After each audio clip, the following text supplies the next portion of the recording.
Hi. Welcome to my face. Real quick, before we start in earnest, I want to point something out just in case you guys notice it as well. I have a lazy eyelid. It is a genetic effect. The muscle is a little bit lower than it should be, which causes the eyelid to droop. Sometimes it gets worse when I'm sleepy, so you might notice it go up and down depending on when I record things, if I ever do this in the future. Purely visual, doesn't affect my vision, although my vision is also bad, but that's unrelated. So yeah, if you notice it, that's what that is. And, yeah, if anybody makes fun of me in the comments for it, you've just revealed what kind of person you are. Some information came out recently that requires my clarification on previously explored topics, which is why I'm doing this. Anime News Network recently released an interview with Dungeon Meshi's creator, Ryoko Kui, to ask questions of her influences, her decision-making regarding her writing choices, as well as some more internet fandom-centric questions, like asking about the Senshi fan service, or about the fandom's specific focus on Marcial and Fallon, which I think is embarrassing, but sure, let's ask her take on fandom discourse. The article gets into manga spoilers, so be careful if you're anime only, but there's a specific portion that people have directed my attention towards, and therefore I would present to you here. There are no manga spoilers before this question, so you can read it for yourself if you're so inclined. And I'll be reading this question and Kui's response in full because it's the reason this video exists, so it's crucial context. I will also mark this portion in the chapters below so you can refer back to it if you need. Alright, ANN asks, a lot of fans had a strong reaction to Laios and Toshiro's confrontation with one another. Quite a few fans on social media seem to relate to Laios' difficulty with reading social cues and related it to their own experiences on the autistic spectrum. Did you envision Laios as autistic when conceiving his character? How would you describe the friction between Laios and Toshiro? Kui's response. So my understanding is Laios is a really normal person. There's nothing special, and everyone can relate to a person like him. I also relate to him, so I don't think I'm writing anything special regarding Laios. That's why I think people can relate to or appreciate him. Some people might say Laios is a little bit autistic, but Shuro has his own difficulties. So he's normal. After the release of Spelunking Across the Spectrum, some people were in disagreement with me over Laios' autistic traits, citing, nah, he's normal, and nothing else. There's no argument. That's literally all they would say. But shortly after this interview came out, I was consistently receiving comments citing this interview as if it were some sort of gotcha. Like it completely invalidated what I'm saying in the video, and I would argue back, and eventually almost every argument broke down into a disagreement about authorial authority, so I decided to make this video as an explanation of my position, rather than responding to every person who may disagree with my take, or think my Spelunking Across the Spectrum video is now worthless garbage as a result of this interview. It's not. The video is fine, and I'll tell you why as we go. First off, the actual text of what she's saying here doesn't deny people's feelings about Laios' alleged neurodivergency. Recall that the question wasn't, cut the crap, Kui, and give it to us straight. Is Laios definitively autistic? It was, did you envision Laios as autistic when conceiving the character? And Kui gave a definitive answer. No. It was not her intent for Laios to be autistic. She goes on to tell us her perspective on her creation and rationalizing why people may feel this way about him. Quote, Laios is a really normal person. There's nothing special, and everyone can relate to a person like him. I also relate to him, so I don't think I'm writing anything special regarding Laios. She rated Laios to be just a normal guy. We're just normal men. And he has traits that everyone can identify with.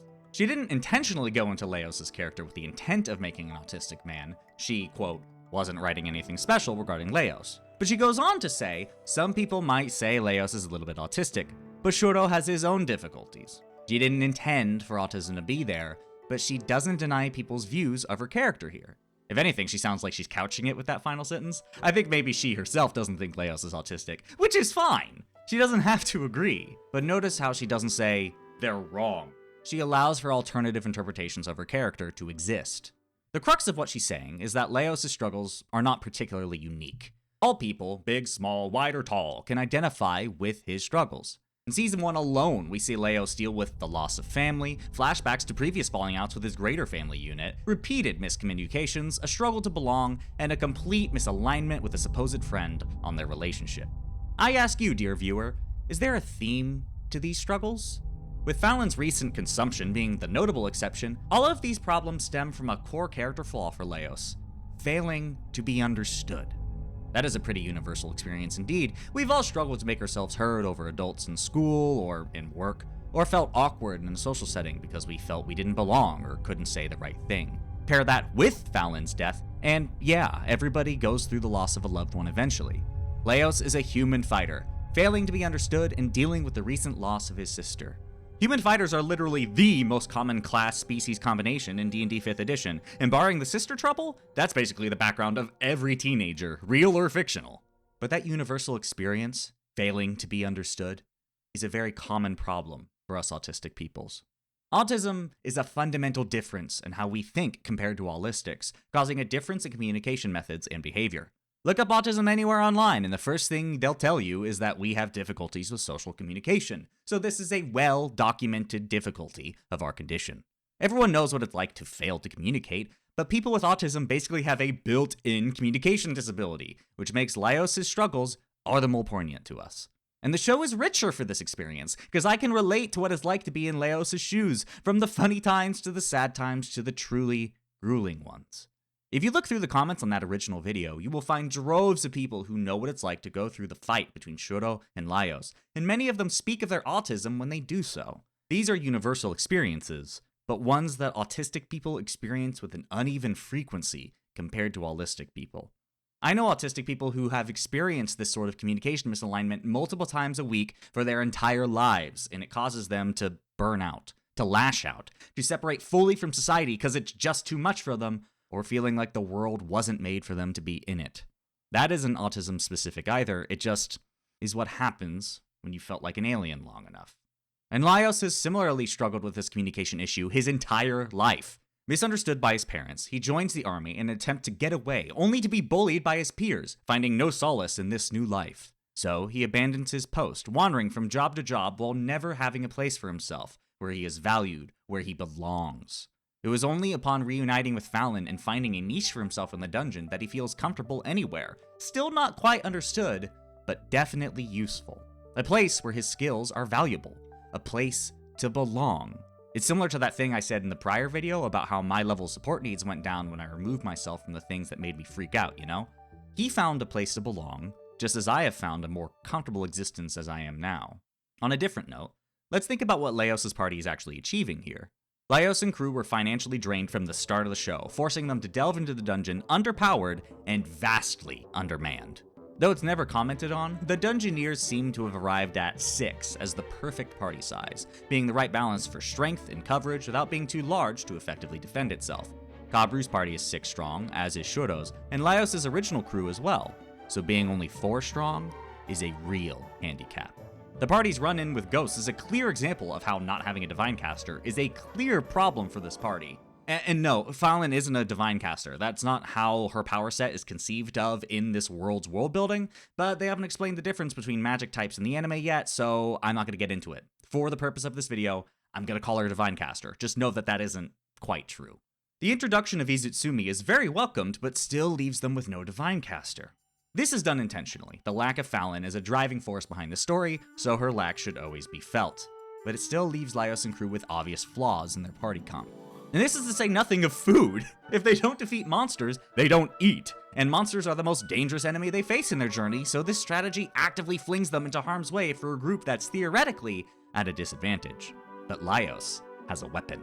His encyclopedic knowledge of monsters and their inner workings allows him to dispatch his foes cleverly, using the small scraps of supplies and energy they have to dispatch their foes with minimal effort. To put it more succinctly, Laios and crew descend deeper into the dungeon than anyone before them, and in Kabru's words, stand the best shot of actually defeating the Lord of the Dungeon, all while outgunned and outmanned thanks to Laios' love of monsters.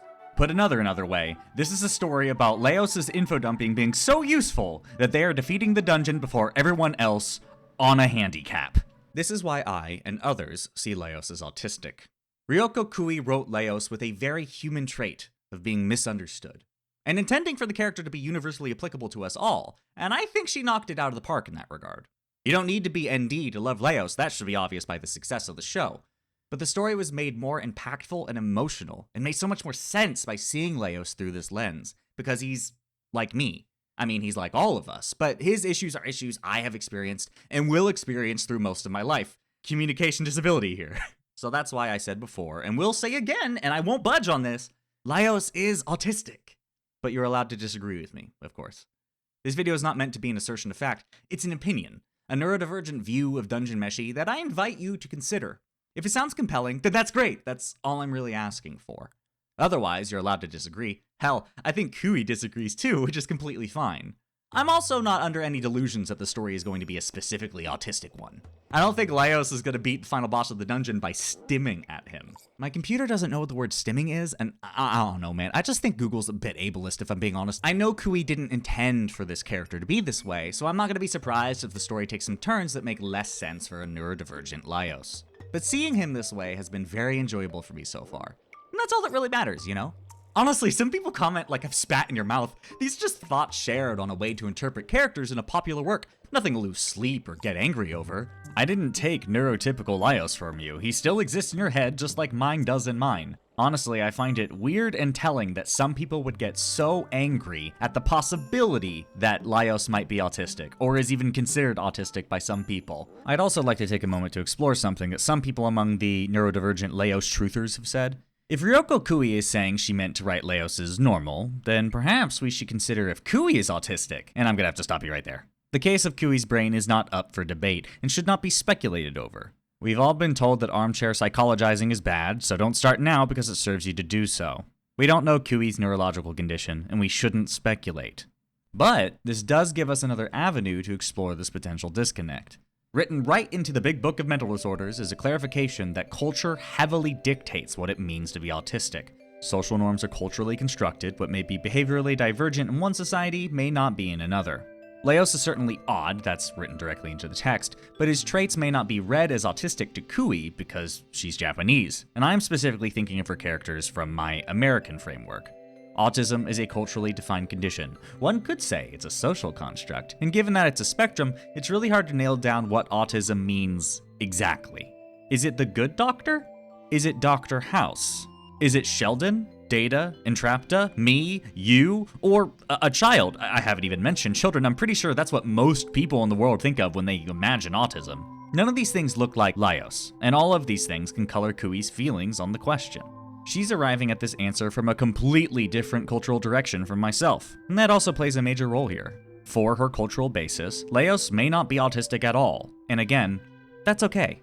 If you want to learn more about this cultural and social basis for autism and how it affects our perceptions of it, Alexander Abila has a great video called TikTok Gave Me Autism that you should give a look. Very good, very recommended.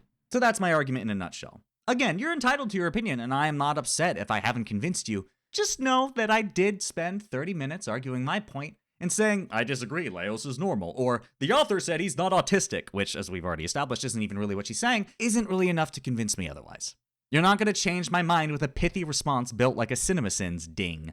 Though it pains me to say it, I can't help but let my perceptions of reality affect my views on art and media going forward, so my autism colors the characters I watch. Sorry guys, I'm not a super dude. I'm a human, actually. But going back to this comment that has been unfairly represented, let's take a different stab at it. What if the uncharitable interpretation many have used against my video is actually the correct one, and Kui really did mean, Laios isn't autistic, full stop. You're wrong. This still wouldn't be enough to persuade me I'm wrong. And to get into why, let's talk about Death of the Author. Contrary to the sound of it, when I say Death of the Author, I'm not saying we should tie Kui to a pike and have her burned. Death of the Author and its ideas originate from an essay from the 60s that comes from French literary critic and theorist Roland Barthes that argues that we should rely less on the author's views, life, and stances of their works when analyzing their art. Rather than taking the author's intent as word of God, we should listen to individual readers' interpretations of the work, see if something new can be gleaned by your own study and analysis, rather than just accepting the author's intent. Let's let members of the crowd say what they think the work means, rather than just listen to the author. Imagine you were reading or watching something in a book club setting, and the author was in the room. Death of the Author's opposite is the author talking about what they meant in this scene, and everyone else nodding and writing it down. That's the truth, that's the whole truth, we don't need to think about it. The author said it, so that's what goes. Death of the Author challenges you to ask why, or even argue with them. And by the way, when I say argue, I mean this, not this. Once the work is in the crowd, it belongs to everyone, and the author's voice is no more important than yours or mine, in theory. Issue is, reality isn't so cut and dry as media critique philosophy.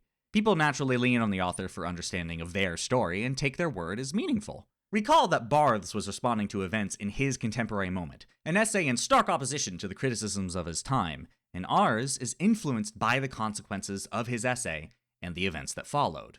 Lindsay Ellis has a great video on the subject of death of the author that discusses what these ideas mean in the modern context. Neither author as God nor death of the author is truly possible. The truth, and reality, lies somewhere in the middle. Alternative interpretations are commonplace. Marxist readings are a classic of media criticism, but queer readings are certainly a more modern but less mainstream reading that the original authors may disagree with. Doesn't mean they shouldn't exist. And autistic readings, which is what this is, may also fail to line up with the intention of the author. But that doesn't make them worthless or without merit, just like how not everything the author does has worth or merit. As a culture, we still respect and appreciate the words of the original creator, but we also hate when they change their works post-mortem. Think about the CGI edits to the OG Star Wars trilogy. Think about J.K. Rowling's tweets that wizards just magicked the crap out of their boxers before plumbing is introduced, or that Dumbledore is gay, or that Hermione is black, or that if you truly believe in a black and white world where the author's word is gospel, then these changes come along with it, unfortunately. Gotta eat your veggies with your meat, kids. Which is all to say that even if Ryoko Kui absolutely stood against my views of her work, that doesn't mean I'm wrong. And to be clear, doesn't mean she is either. The facts of any story exists on the page or the screen. Whatever happens in our mind, even Kui's own mind, is opinion. Hers holds significantly more weight than mine, but we can exist beside each other and have a healthy conversation about her tale whilst disagreeing on some things. I find great meaning in her story, and even more in how her characters reflect aspects of my experience, and I'm sure others feel the same of other interpretations of her work. Something I've never said, but is an assumption of all these videos, is that my subjectivity is implied. Link to the Joseph Anderson video on the same subject. I am no authority. You're allowed to disagree with me. So many people disagreed with my points on Dress Up Darling. And I'm glad they did. Through what must have been over 100 dissenting opinions, I was able to appreciate Dress Up Darling as a far more complex show than I had initially gave it credit, and had my views changed by seeing those arguments. Disagreement, a constructive and non-combative disagreement, mind you, can help people understand each other and the story more than if they kept their thoughts to themselves. And that's partially the idea of this channel, so, yeah. Yeah. I want to stress here at the end, this argument is not meant to diminish Ryoko Kui's voice in all this. This is an argument about the weight of her voice, how much it should be considered the truth or the only truth, not an argument for silencing her. No one should diminish her feelings here, try to silence, harass, or bully her for having a contrasting stance to yours, mine, or anyone else's. And I absolutely do not condone anyone being a prick because your headcanon disagrees with the writer. To paraphrase H. Bomber Guy, if you bully Kui because she doesn't agree with your interpretation, I am not your ally, you're being a bad person, and you will not see the light of heaven. In summation, Ryoko Kui was saying she didn't intend for Laios to be autistic, but she wrote him to be a very standard character, so seeing autism in him isn't odd, even if it wasn't her intent. And even if she outright disagreed with me, the point of media analysis is to find further insights by exploring a story from various angles, both from the author's point of view and more divergent ones. And obviously to have fun. I had fun doing this. I was having fun writing that script. I had fun making the video, and that's really what matters. If you find value in my autistic lens of the story, then that's awesome. That was the goal. If you don't, I'm a bit bummed that I wasn't more convincing, but we can agree to disagree. I'm not mad at you for disagreeing, just as you shouldn't be mad at me. Or anyone. They're drawings. Hi, thanks for making it to the end of the video. As a reward, here's Acorn. I guess me. Let's see if I can't change the camera angle. Hello! I know that this video is a bit of a long shot in convincing anyone of anything, and by making it to the end, you were already predisposed to agreeing with me, but I hope in making this that I reach people. If someone who disagreed hears about Death of the Author and understands that this isn't a death sentence to my video, that's good. And similarly, if someone heard that Kui considers a character normal and was crushed by that, I hope this video helped them too. If this video reaches even one person, that's what matters, and I thank you for being here. As always, I'd like to thank my patrons, and I invite you to become a patron if any of this sounds interesting to you. You get access to videos early, updates on my writing, and the sorts of games and media I'm into at the moment, and I'm planning on doing post-mortems on the videos I've done in the past, which I'm saying out loud right now in the hopes that that forces me to do it. I meant to do it last month, but I got busy. Anyway, thank you for being here. Your time is appreciated. I'm gonna go work at that big stuff now, okay? Thank you. Love you. Bye.